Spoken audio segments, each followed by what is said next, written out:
Hello friends, welcome back to my channel Basic Linguistics. Today we are discussing about global aphasia. तो इसके बारे में सारी चीज़ें हम जान लेंगे। तो सबसे पहले बात कर लेंगे हम ग्लोबल अफेजिया के डेफिनेशन के बारे में। So global aphasia is a disorder caused by damage to the parts of your brain that control language. So समझना इसको बहुत ज़रूरी है। ग्लोबल अफेजिया ऐसा डिसऑर्डर होता है जो कि किसके वजह से होता है, जब आपका कोई भी ब्रेन का पार्ट डैमेज हो चुका हो जो कि लैंग्वेज को कंट्रोल करता है। तो आपको पता ही है, जब भी हम लैंग्वेज की बात करते हैं, लैंग्वेज के कोई भी फील्ड में आप देख लें, राइटिंग के, रीडिंग के, या फिर कम्युनिकेशन के या कम्प्रहेंसन के, किसी भी फील्ड में देख लें, हमारा जो ब्रेन होता है वो बहुत ज़्यादा इम्पॉर्टेंट होता है। तो यहाँ पे किसी भी ऐसे पार्ट में ब्रेन के ऐसे पार्ट को डैमेज हो जाना जो कि लैंग्वेज को कंट्रोल करता है, अगर ऐसे पार्ट डैमेज होते हैं तो ये ग्लोबल अफेजिया के अंतर्गत आता है। और a person with global aphasia may only be able to produce and understand a handful of words, often they can't read और राइट। सो इसमें कह सकते हैं कि आप अगर इसमें सिर्फ आप उसको प्रोड्यूस करने या समझने में आप कह सकते हैं कि हाँ वो पर्सन एबल हो सकता है, बट उसको पढ़ने के लिए या लिखने के लिए उसमें इतनी एबिलिटी नहीं बची होती है अगर वो इस अफेजिया से पीड़ित होता है। तो अब इसको the most common causes of global aphasia are, किस किस वजह के कारण ग्लोबल अफेजिया होता है उसके बारे में चर्चा कर लेंगे। तो सबसे पहला कारण आपको दिख रहा होगा कि स्ट्रोक, किसी तरह का भी अगर आपके ब्रेन में स्ट्रोक हुआ है तो इसका वजह हो सकता है हेड इंजरी भी हो सकता है या ब्रेन ट्यूमर भी हो सकता है। People with global aphasia may not have any other issues outside of language. They often use facial expressions, gestures and changing their tone of voice to communicate. So हम ग्लोबल अफेजिया की जब बात कर रहे हैं तो ये किसी भी तरह का जो भी आउटसाइड ऑफ लैंग्वेज इशूज़ हैं, ठीक है, तो किसी तरह का भी वो नहीं रिस्पॉन्ड कर सकते हैं। जैसे कि आप फेशियल एक्सप्रेशन की बात कर लें या गेस्चर्स की बात कर लें या टोन, वॉइस टोन को चेंज करने में, जब भी हम कम्युनिकेट करते हैं तो अक्सर हम क्या करते हैं, वॉइस टोन को चेंज करते हैं। तो ये सारी चीज़ें एबिलिटी इसमें नहीं होती है। तो ग्लोबल अफेजिया एक कहा जाए तो बहुत ज़्यादा एक क्रिटिकल पीरियड होता है अफेजिया का। और इसके बारे में हम ये भी कह सकते हैं कि global aphasia is the most devastating kind of linguistic deficit in which the ability to communicate with language is wholly impaired. Mostly this is resulted from the lesions of the left hemisphere of the brain. तो ये चीज़ें समझना ज़रूरी है, क्योंकि first of all हम ये कह सकते हैं कि एक बहुत, जब भी हम अफेजिया की बात कर रहे होते हैं, अफेजिया में जो चीज़ें आपको काइंड ऑफ थिंग्स आपको मिलेगी कि उसमें क्या क्या चीज़ें आप ब्रेन इंजरी के वजह से बहुत सारी एबिलिटी आप खो चुकते हैं। तो ये जो ग्लोबल अफेजिया होता है वो एक कहना चाहिए क्रिटिकल पीरियड होता है जिसमें आपको बहुत सारी चीज़ें लॉस में मिलेंगी, बहुत सारी एक्टिविटी आप नहीं कर पाओगे।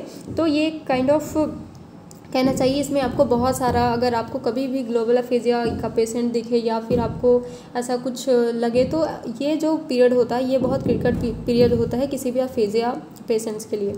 सो नेक्स्ट इसमें देखेंगे कि इसके कॉजेज़ क्या क्या हो सकते हैं, हमने अभी बात कर ली, और इसके नेक्स्ट टर्म में भी देख लेंगे। जैसे स्ट्रोक, किसी तरह का stroke is the most common cause of aphasia. ज़्यादातर जो भी अफेजिया होते हैं वो स्ट्रोक की वजह से होते हैं। A blockage of blood flow to the brain causes a stroke.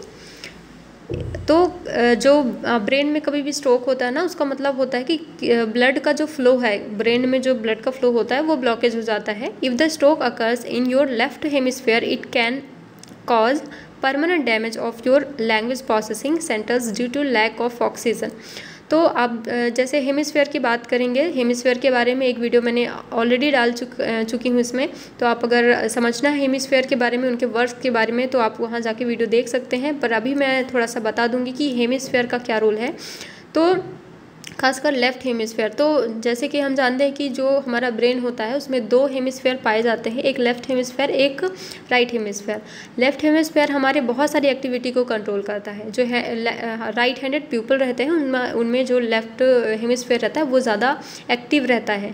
तो जब हम देखते हैं कि लैंग्वेज के फेज़ में भी हमारा लेफ़्ट हेमिस्फेयर का होना बहुत ज़रूरी होता है, तो इसी में अगर किसी तरह का कोई स्ट्रोक हो जाता है तो ये क्या कर देता है कि परमानेंट डैमेज कर देता है हमारी लैंग्वेज प्रोसेसिंग जो सेंटर होते हैं, जिसमें हम कह सकते हैं कि वो लैक ऑफ ऑक्सीजन की वजह से, तो ये एक तरह से स्ट्रोक कहला सकता है। ट्यूमर की बात करें तो a brain tumour is in your left hemisphere can also cause global aphasia as the tumour grows it damage the cell around it. Tumour आपको पता ही है, ठीक है, वो ट्यूमर कहीं के भी बॉडी के किसी भी प्लेस में हो सकता है, बट अगर आपको ब्रेन ट्यूमर होता है, अगर ब्रेन ट्यूमर की बात कर लें तो वो अगर लेफ़्ट हेमिस्फेयर में हो गया तो ये एक वजह हो जाती है कि आपको ग्लोबल अफेजिया के पीड़ित हो सकते हैं। और ये ट्यूमर ग्रोज जो है, अगर वो क्योंकि जो ट्यूमर होता है वो स्थायी तो रहता नहीं है, वो क्या करता रहता है, ग्रो करता रहता है। तो जैसे ही ग्रो करता रहेगा वो आसपास के जो भी सेल्स होंगे उसको डैमेज करेगा, इससे भी आपको ग्लोबल अफेजिया होने के ज़्यादा चांसेस रहते हैं। देन हम आ जाते हैं इन्फेक्शन में। तो bacteria usually cause a brain infection but fungi and viruses can also cause an infection. Infections can lead to aphasia if they result in damage to your left hemisphere। तो same here, तो एक बात तो ये याद हमें रखना है कि ये लेफ्ट हेमिस्फेयर से रिलेटेड होता है, ठीक है। तो इन्फेक्शन अगर कभी भी हम बैक्टीरिया से भी होता है, फंगी से, वायरसेस से भी होते हैं, तो अगर कभी ये लेफ्ट हेमिस्फेयर में हो गया तो ऐसे टाइम पे ये ग्लोबल अफेजिया को इफ़ेक्ट कर सकता है, कॉज कर सकता है।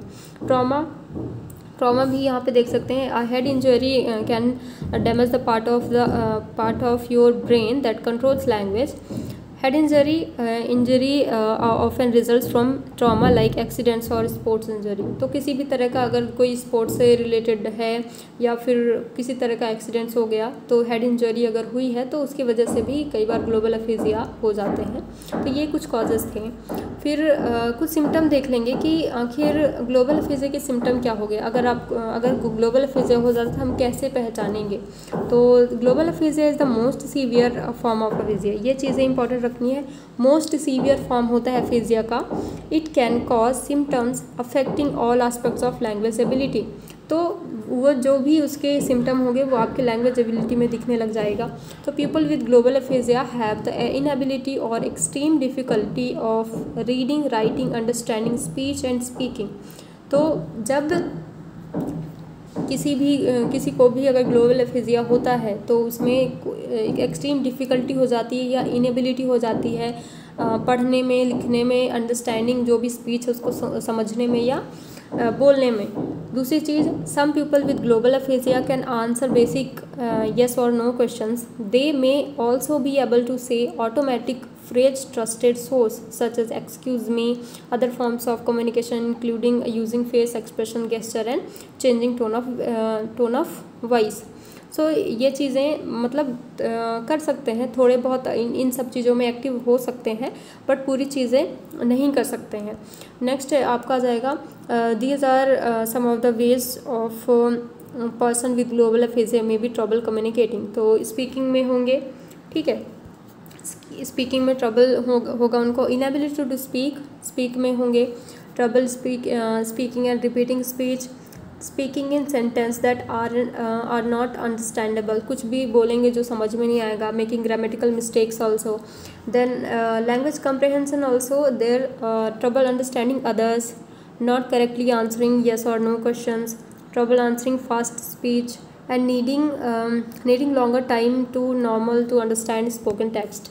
राइटिंग की बात कर लें तो मिस स्पेलिंग वर्ड्स का लिखेंगे हम, या मिस यूजिंग ग्रामर और यूजिंग इनकरेक्ट वर्ड्स। जब रीडिंग की बात कर लेंगे तो problem understanding written text, inability to sound out words और inability to understand figurative languages. So these are the symptom.